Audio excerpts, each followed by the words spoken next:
So good afternoon, and many thanks for this opportunity to speak here today in Copenhagen. I'm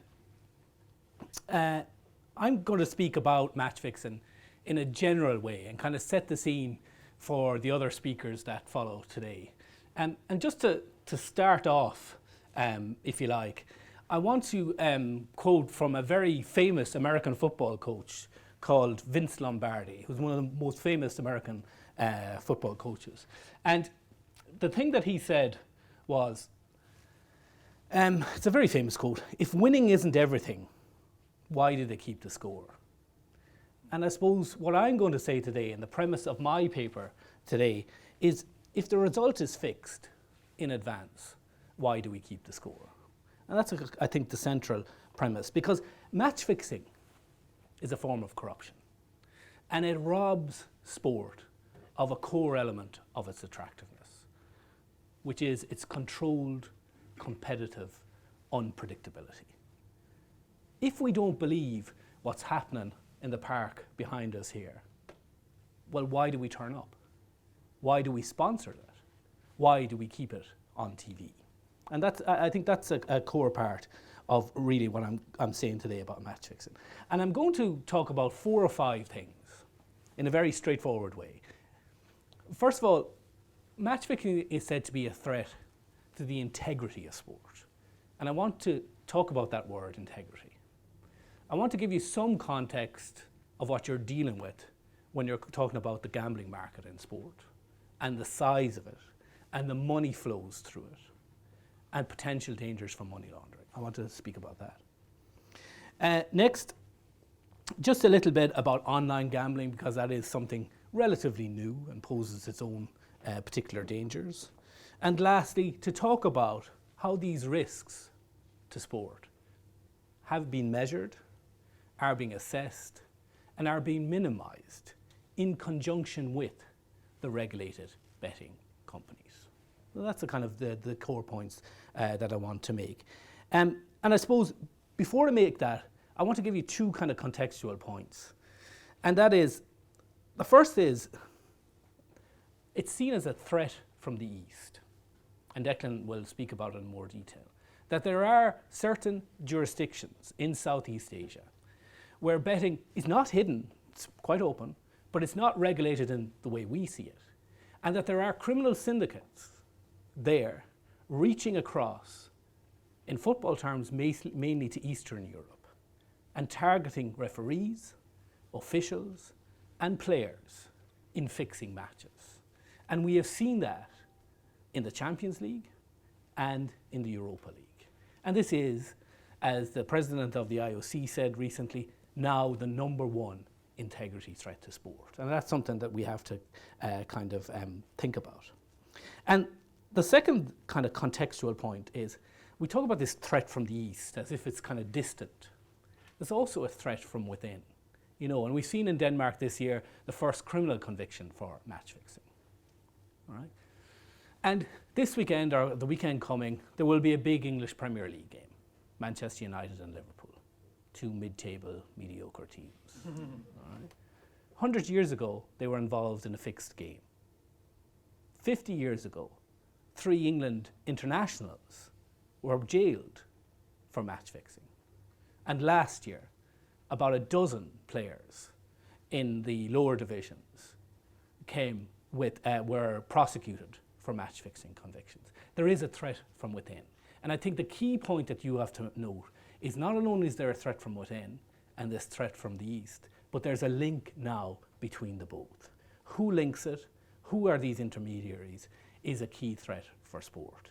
And that's something that you have to keep in mind. And keep in mind that leagues, football leagues in Finland, in Serbia, in Croatia, in Malta, in Cyprus, and I could go on, have all had serious match fixing threats. And we'll outline those as we go along.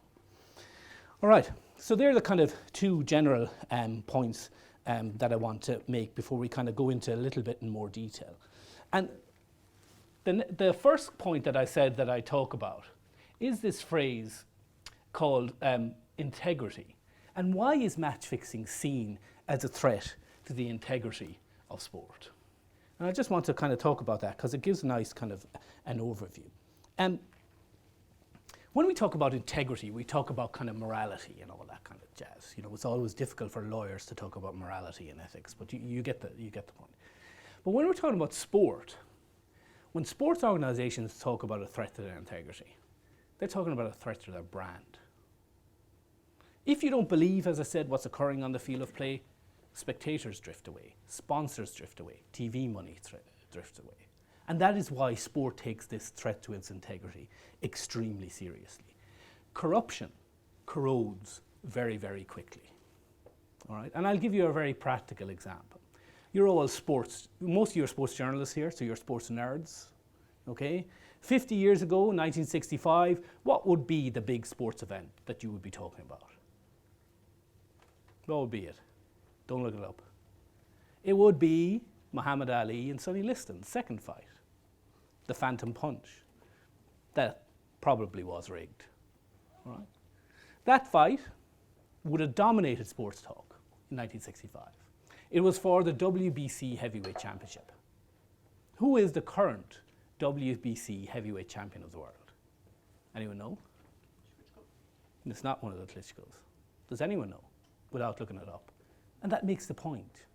There is a sport that has imploded from within because of poor governance, corruption, and allegations that fights are rigged. If a sport like that can implode, can other sports as well? All right, and that's just a general example, but I'll also give you specific examples. If you look at the Indian Premier League, which is cricket, which is one of the biggest brands, sports brands in the world, in 2013, its brand value was estimated at about $3 billion US. And that had fallen from 5 billion in 2010. Because in the 3 years in between, there were allegations, prosecutions, and convictions relating to match fixing. In other words, the sponsors and key investors lost faith. And we see it by analogy with doping and the threat to integrity in sport. A leading German TV company paid 20 million euros to cover the Tour de France from 2009 to 2011. When yet another doping scandal broke out in cycling, German TV dropped the coverage, and the new deal recently was only 5 million. We simply do not believe what's occurring in front of us. And that is the integrity threat. And that is something that I just kind of want to highlight for that. And remember, when you're dealing with this, you're not just dealing with what doping has to do. Someone injecting themselves with microdoses of EPO. You're dealing with a huge, huge market. Now these figures are slightly dated, okay? But look at the illegal and legal markets worldwide as it relates to match betting. Neatly, $1 trillion US. That's a huge, huge figure, and it probably underestimates it. And 70% of the trade is on football. Where you have huge flows of money, there is a danger of criminality where those flows of money are not properly regulated. Okay, and that's your problem. Here's a typical gambling market. I'll just go through it very quickly. This is the UK's gambling market, and you will notice, and I'm just planting the seed for you, you will notice that the main growth comes in online or remote betting. And I want to think about that and just plant a seed for you when it comes to that. All right. Now, before we go into some patterns about sports betting and fixing, I just want to, this is a Council of Europe convention. You don't necessarily have to read all of this, but it's about manipulation of sports competitions, which the Council of Europe, in its majesty, thinks is a bad idea. Fine, no problem. If you kind of read that generally through it, you'll see that's a very, very broad definition. It's a legal definition, but it's a very broad definition. Any manipulation of a sports competition is possibly cheating, is possibly rigging, is possibly fixing.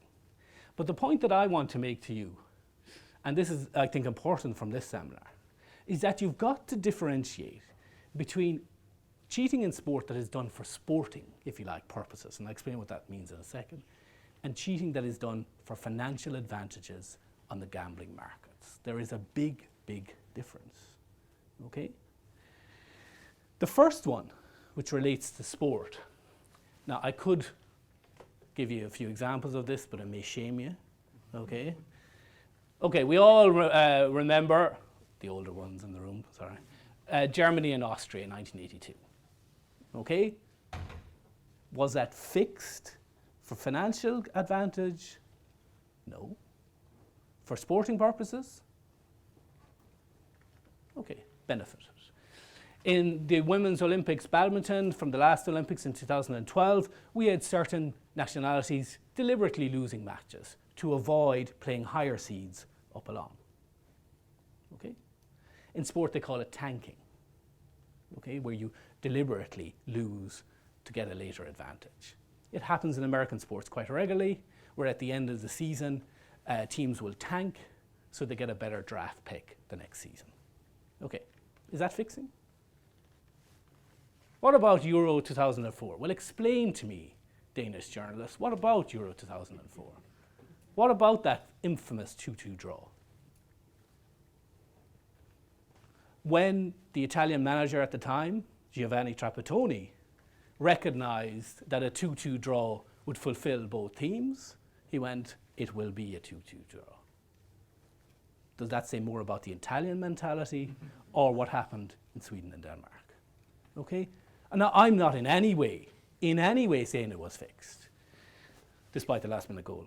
I'm not in any way saying, but you can see there are patterns, and when I show it to students, etc., you can see, it plants a seed of doubt. And this is something we have to avoid. We see with doping, where you have athletes having to prove the negative, I'm not doping, rather than the other way around. Okay, and these are the things. So we've had examples of betting corruption, throughout various different jurisdictions and in various different sports. From sumo wrestling to Australian rules to horse racing to basketball to Olympic handball. Every sport has been tainted by this. Okay? And the question is, what to do about it? And what do we draw from those examples? And that's what I want to kind of go through today. These two things, the examples and what can be done about them. All right.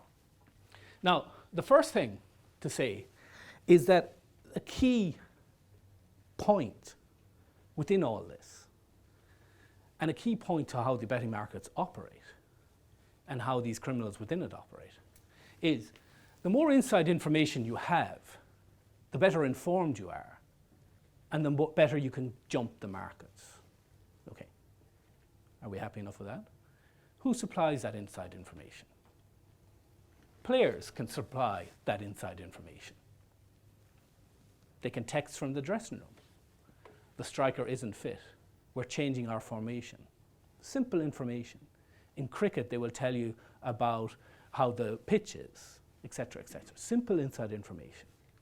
And that is the key thing. All right? We also have different things. For example, there is a practice now, and we've seen it a bit in tennis, it's called court-siding, whereby some unregulated betting companies will have someone courtside relaying immediate information to get the jump on the betting markets. It's like insider trading on the stock exchanges, where you have these high-frequency traders. Okay? One of the biggest problems for the Indian Premier League, and we've seen it in other telecasts as well, is there is a 12-second delay between what actually occurs on the pitch and what is relayed in the broadcast. And within that 12-second delays, hundreds of transactions can take place. Okay, and that's a problem. All right. Related to this is this idea of spot fixing. And the idea is, traditionally when you rigged a match, and the big thing that you want is that you want to rig the score, the final outcome. But now we have an idea whereby you can get a player, we'll talk about football, to do something specific at a specific part of the game and make money on that. Concede a throw, get a yellow card, etc., etc. There's so many markets that you can bet on now. All right. Straightforward enough? All right. Now, when you look at that, first of all, spot fixes. You say, this is potentially disastrous. Give away a corner. You're not in any way affecting the result, but we can make a few pounds on the side on this. So it seems dangerous. Okay, there's a very famous example from England, from cricket, where in 2010 we had Pakistan cricketers, and they were asked to do something specific, which is a no ball. It doesn't really matter. I'll pretend that I know how cricket operates. I'm sure you are as well, but it doesn't really matter. Okay, they were told to do something specific at a specific time. All right. The chances of them doing that was over 500,000 to 1. So if you put on €1, you won $500,000. Okay? And they carried it out. All right? So you can see the danger. All right. There are two things about it. No regulated betting company would take such an exotic or strange bet. All right? No one would take such a bet. However, what was happening was, and what can happen with spot fixes, is that the fixer, the criminal, is softening up the player. Let's see if the player will do what I tell them. If I can get them to do a spot fix, I might be able to get them later on to fix the match. Okay? And that's an important point in all of this. And it's a point that I want to make. Some people will say that this match fixing threat is so big and it's coming from unregulated places that we can't control it here in Europe. But you can. There is a demand for match fixing in some places, but where is the supply coming from? Match fixers can have their money, they can put on a bet, but they need players and officials to carry out the fix. If you target your players and you educate them and you protect them, then the threat of match fixing can retreat. Okay? And lack of player awareness and education is a key point. Okay? And we've seen it in football in particular. Where are the pressures on players coming from? Okay? Where are the pressures? Unregulated agents. FIFA has basically given up regulating agents. It's basically given up. Okay? And left it to national associations. We have seen it in unregulated private equity coming in and buying parts of clubs. That was the problem in Finland with the club Tampere. You know, basically Singapore businessmen coming in and buying certain parts of it. And lastly, we have third-party ownership of players. Okay, even though technically it's now banned by FIFA, you have quite a number of Latin American players who have sold their economic rights to a third party, to an agent. That agent gives them money, invests in them, allows them to go to Europe for trials, and then essentially takes a commission off them all along. Can you imagine the pressure that comes on players from that? Okay? And that is something that we need to look at, that overall context. The fourth pattern that we identify from match fixing is that games like tennis and snooker are extremely vulnerable. In fact, tennis is extremely vulnerable, and we'll hear later the problem. And why is that? Because the player controls largely the flow of the game. Okay? And I'll give you an example. Okay? Let's think of a tennis player, notional tennis player. Let's call him Davydenko for some reason. Okay? Let's think of it. So he's on the Masters Tour 3 set. All out to win the first set, loses the second set, retires in the third set. If you know that in advance, could money be made on the betting markets? And Nikolai Davydenko in 2007 got a slap across the wrist for just that. And because of it, tennis has set up a separate tennis integrity unit, which has caught about a dozen players since its inception, all involved in match rigging. Okay? And one of the things you find from tennis, okay, and we'll see it in other sports as well, is that the players involved are not the top players. Top players are usually, because of the amount of money they make, they're usually immune, okay, unless they have a gambling problem, okay, but they're usually immune. What you have are players outside, say, the top 50, Okay? There's a very recent Court of Arbitration for Sport case involving a tennis player who was caught match fixing or match rigging. And over his 10-year career on the Challenger and ATP Tour, he admitted that he'd only cleared $86,000, roughly about $9,000 a year. Okay? And he was vulnerable to approaches, and he was approached. And we've also got to think of who's the most vulnerable player or person on the pitch.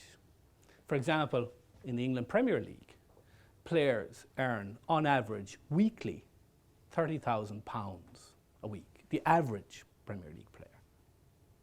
Okay? The referee is paid £70,000 per year, and he's the most influential person on the pitch. And we've seen, from other sports, targeting of referees.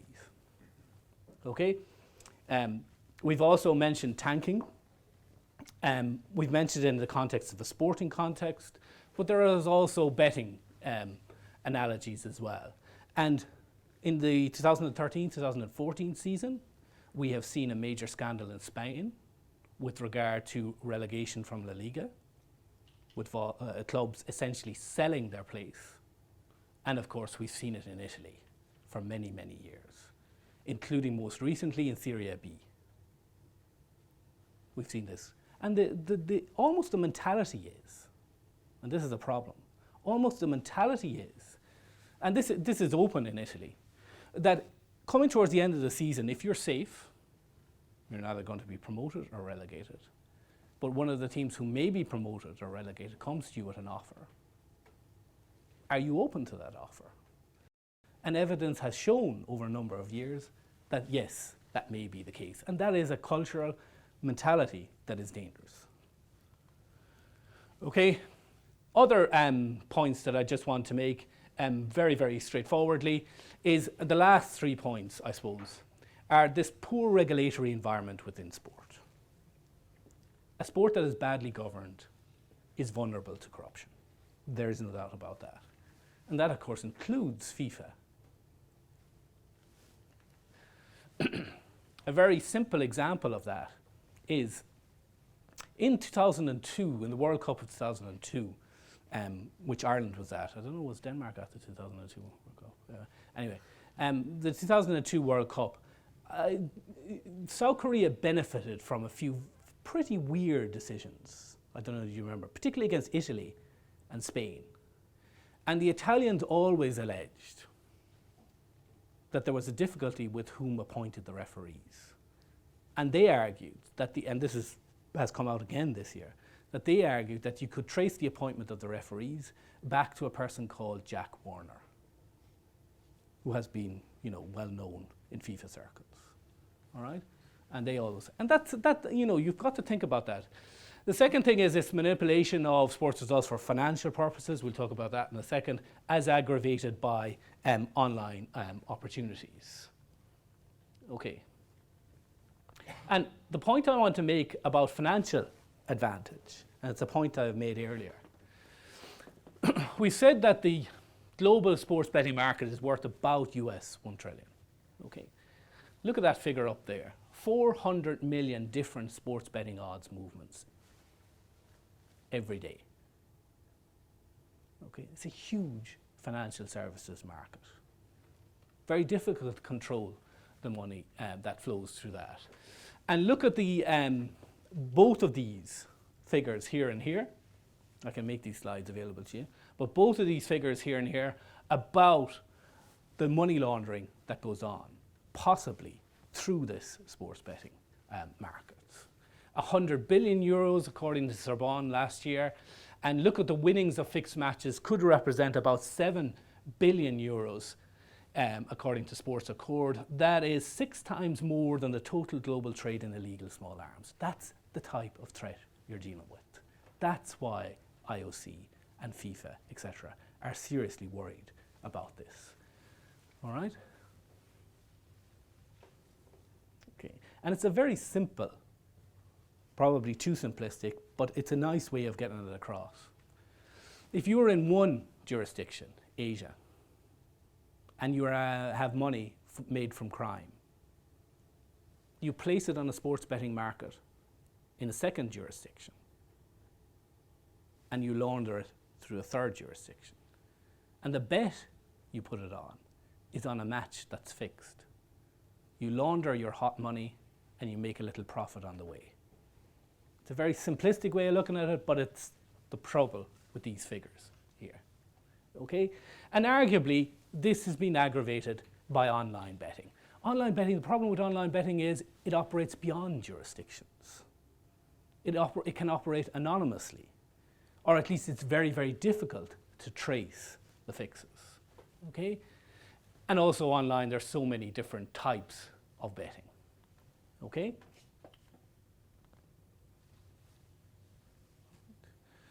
And a second point to note about online betting is, are we moving towards this virtual currency called Bitcoin? And how do we even trace then where the bets are coming from? Okay, this is just some of the kind of things that we're dealing with as well. All right, so what can be done? And what is being done? All right, and I want to go through this pretty quickly just to kind of give you an idea, because you'll hear a little bit more about it. I'm talking about what individual sports, international sports, national law enforcement, and international law enforcement agencies are doing about it. Okay? And before I do that, okay? Sorry, I went in a PowerPoint course and I had to show it off. Okay? Before I go through all this, all right, I just want to talk about one thing, and that is, remember the players in question. All right? The players who are being targeted. Forget all the rest. Remember the players. Very interesting study done by FIFPro, which is the Players Representative Union, in 2012. Surveyed about 3,000 professional footballers, mainly in Eastern Europe. All right? Nearly half didn't have their salaries paid on time, and there was a direct link between these players who are being commercially exploited, the approaches to match fixing, and the actuality of match fixing. Where players are treated badly, there is a temptation for them to be tempted by match fixing approaches. And that is clearly something that FIFPro were worried about. 55% of players approached to match fix did not have their salaries paid on time. And that's a significant and underestimated problem in this. Okay. All right, so with individual sports, what's being done? Well, there are a few things that can be done. First of all, a lot of sports are now developing what are called integrity units. And this has also been replicated, and Denmark is an example. This has been replicated on a national scale, whereby you have specific integrity units made up of accountants, ex-policemen, the regulated betting operators, feeding in information into a single point of contact to identify potential problems. And then these integrity units having the power to investigate players, prosecute under national laws, or sport-specific sanctions. It's this pool of expertise that is needed. And that pool of expertise works closely with the regulated betting agencies. This is a kind of an understated feature of it. The regulated betting agencies are vulnerable as well. A fix of a match is a fix of their markets. And that's why they feed into this as well. Okay? Some examples, some good examples. The International Rugby Board has a very good integrity unit, and probably the best at present is the Tennis Integrity Unit, which reflects the threat they feel. All right? Internationally, FIFA has worked on an early warning system, whereby betting markets, and we'll hear a bit more about that in a commercial sense, are monitored for unusual betting patterns, and that kicks in an early warning sense. Okay? And we also have national models. And the national model in the UK, in Australia, in New Zealand, and something they're working towards here in Denmark as well, is that before you give a license to a regulated betting company, you oblige them in the license to cooperate with the authorities. If you have information on unusual patterns, betting patterns on a match, you must hand them over, okay? But who are you handing them over to? And this is an important question, and Denmark is having a debate on this as well.